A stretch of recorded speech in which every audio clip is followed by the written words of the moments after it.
ಹೊಸ ಸರ್ಕಾರ ಬಂದಿತ್ತು, ಅದ್ರ ಬಗ್ಗೆ ಹೊಸ ಸರ್ಕಾರ ಮೊನ್ನೆ ಹೊಸ CM ಅವರು ಪ್ರಮಾಣ ವಚನ ತೊಗೊಂಡಿದ್ದಾರೆ, ಶಿವಕುಮಾರ್ ಅವರು. ಇನ್ನು 2 ವರ್ಷ ನಮ್ಮ ಮತ್ತೆ ಅಸೆಂಬ್ಲಿ ಎಲೆಕ್ಷನ್ ಬರುತ್ತೆ. ಸೊ ಒಳ್ಳೆ ಆಡಳಿತ ಕೊಡ್ತಾರೆ ಅಂತ ನಾವು ಬಯಸ್ತಾ ಇದ್ದೀವಿ. ಜನರು ಕೂಡ ಸಾಕಷ್ಟು ಬಯಕೆಗಳನ್ನು ಇಟ್ಕೊಂಡಿದ್ದಾರೆ, ಅದನ್ನು ಈಡೇರಿಸ್ತಾರಂತೆ ನಮಗೆ ಅನಿಸುತ್ತೆ. ಸಾಹುಕಾರ ಈಗ ಮರು ಆಯ್ಕೆಗೆ ಲೋಕೋಪಯೋಗಿ ಸಚಿವರು ಅದೇ ಕಂಟಿನ್ಯೂ ಮಾಡ್ತಾ ಇದ್ದಾರೆ ಲೋಕೋಪಯೋಗಿ ಡಿಪಾರ್ಟ್ಮೆಂಟ್. ಅದ್ರ ಬಗ್ಗೆ ಅವ್ರು ಹೇಳ್ದಂಗೆ ಖುಷಿನೂ ಇಲ್ಲ, ದುಃಖನೂ ಇಲ್ಲ.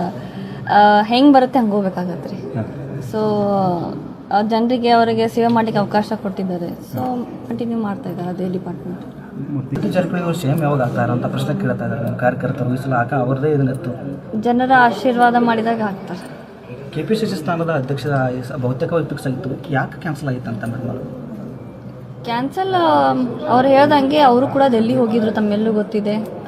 ಸಿದ್ದರಾಮಯ್ಯ ಹೋಗಿದ್ರು, DCM ಅವ್ರು ಹೋಗಿದ್ರು, ತಂದೆಯವರು ಹೋಗಿದ್ರು. ಆಲ್ಮೋಸ್ಟ್ ಎಲ್ಲ ಮಿನಿಸ್ಟರ್ಸ್ ಯಾರ್ಯಾರಿಗೆ ಏನೇನು ಅವ್ರ ಬಯಕೆಗಳಿದ್ದು ಅವರೆಲ್ಲರೂ ಕೂಡ ಹೋಗಿದ್ರು.